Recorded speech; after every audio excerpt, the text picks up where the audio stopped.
Saudara-saudari dan anak-anak yang terkasih dalam Kristus, dari Novisiat SVD Kuburuteng Manggarai Flores NTT, saya Pastor Freddy Jahadin SVD menyampaikan ucapan selamat jumpa lagi lewat siraman rohani. Hari ini Jumat 13 Mei 2022. Injil hari ini diambil dari Yohanes bab 14 ayat 1 sampai 6.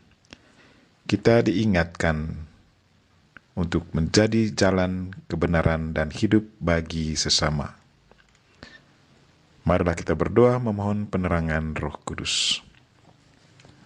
Dalam nama Bapa dan Putra dan Roh Kudus. Amin. Tuhan dan Allah kami, puji dan syukur kami haturkan kepadamu karena Engkau adalah jalan kebenaran dan hidup kami. Kami berdoa semoga Engkau selalu menguatkan iman kami, agar kami pun boleh menjadi jalan kebenaran dan hidup bagi sesama kami, agar mereka pun boleh mengalami keselamatan abadi. Tuhan, utuslah Roh Kudus-Mu, terangilah pikiran dan hati kami, agar sabda-Mu yang akan kami dengar dapat kami pahami dengan baik, dan isi pesan-Mu dapat kami hayati dan amalkan dalam hidup harian kami. Doa ini kami sampaikan dengan perantaran Kristus Tuhan kami. Amin. Tuhan sertamu dan sertamu juga. Inilah Injil Yesus Kristus menurut Yohanes. Dimuliakanlah Tuhan.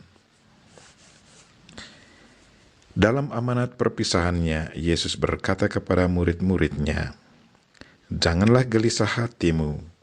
Percayalah kepada Allah, percayalah juga kepadaku.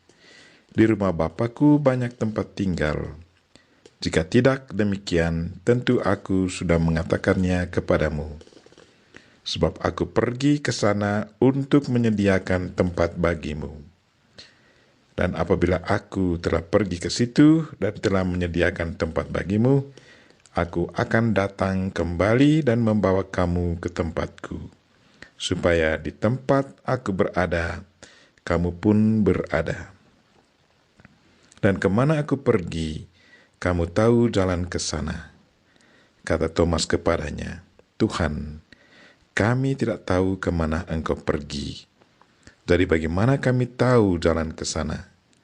Kata Yesus kepadanya, "Akulah jalan, kebenaran, dan hidup. Tidak seorang pun dapat datang kepada Bapa kalau tidak melalui Aku." Demikianlah sabda Tuhan. Terpujilah Kristus. Saudara-saudari dan anak-anak yang terkasih dalam Kristus, tema renungan kita hari ini ialah jadilah jalan kebenaran dan hidup bagi sesama. Bacaan pertama hari ini sungguh menarik. Paulus yang dulunya sangat anti ajaran Kristus dan malah sudah mendapat restu dari pemimpin agama Yahudi untuk menangkap pengikut-pengikut Kristus. Tapi sesudah ditangkap oleh Yesus Kristus dan menjadikan dia murid Kristus, kini dia begitu berani mewartakan Kristus kemana saja. Gaya bicaranya seolah-olah dia sendiri pernah hidup bersama Kristus dan menyaksikan apa yang Kristus alami. Di depan banyak orang, dia dengan berani katakan, penduduk Yerusalem dan pemimpin-pemimpin tidak mengakui Yesus. Mereka menjatuhkan hukuman mati atas Yesus. Tetapi, karena mereka tidak menemukan alasan untuk menghukum Yesus, mereka meminta kepada Pilatus supaya Yesus dibunuh. Yesus mati disalib, tapi Allah membangkitkannya dari antara orang mati. Paulus mengajar dengan penuh keyakinan. Apa yang diajarkannya adalah benar. Banyak orang percaya pada ajarannya. Karena mereka sangat yakin akan ajaran Paulus, maka banyak orang memberi diri kepada Paulus untuk dibaptis. Mungkin ada yang bertanya, siapakah yang memberi dia kefasihan untuk berbicara dan kemampuan untuk meyakinkan banyak orang agar mereka percaya kepada Yesus Kristus? Jawabannya tidak lain tidak bukan dari Yesus Kristus yang sudah mempercayakan Paulus untuk menjadi muridnya.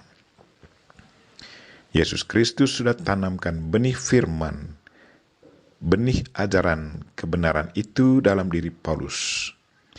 Kebenarannya sudah diajarkan Kristus itu sudah dilihat Paulus sebagai jalan menuju keselamatan dan hidup yang menjiwai mereka yang mengimaninya. Semoga kita pun bisa menjadi jalan kebenaran dan hidup bagi sesama di sekitar kita, agar mereka pun boleh alami keselamatan abadi. Saudara-saudari dan anak-anak yang terkasih dalam Kristus, hari ini Yesus sendiri dengan tegas katakan kepada Thomas, "Akulah jalan, kebenaran, dan hidup." Sebagai jalan, Yesus dengan pasti mengarahkan seseorang ke tujuan yang dituju. Tujuan hidup kita adalah bersatu dengan Tuhan dalam kerajaan-Nya. Jalan menuju kerajaan Allah namanya Yesus Kristus. Barang siapa berjalan melalui jalan Yesus Kristus, pasti akan sampai pada tujuan akhir, yaitu kerajaan Allah. Di sanalah Tuhan berada. Yesus adalah kebenaran. Artinya apa saja yang dikatakan oleh Yesus Kristus semuanya benar. Tidak ada kepalsuan dalam diri Yesus. Yesus Kristus adalah hidup. Barang siapa percaya kepadanya akan memperoleh hidup untuk selama-lamanya. Marilah saudara-saudari dan anak-anak yang terkasih, peganglah Yesus Kristus dalam hidup kita. Percayalah padanya dan jalankanlah perintahnya dengan setia. Dialah yang menuntun kita menuju rumah Bapa. Dialah yang memberi kita ajaran yang benar. Dialah sumber hidup kita. Kita berdoa semoga Tuhan selalu menguatkan iman kita, agar kita bisa menjadi jalan, kebenaran, dan hidup bagi sesama, agar mereka pun boleh alami keselamatan kekal. Kita mohon Bunda Maria untuk mendoakan kita. Amin. Marilah kita mohon berkat Tuhan. Tuhan sertamu dan sertamu juga. Semoga saudara sekalian dan mereka yang kita doakan sepanjang hari ini, secara khusus mereka yang sakit, dan segala aktivitas kita sepanjang hari ini diberkati oleh Allah yang Maha Kuasa, Bapa dan Putra dan Roh Kudus. Amin.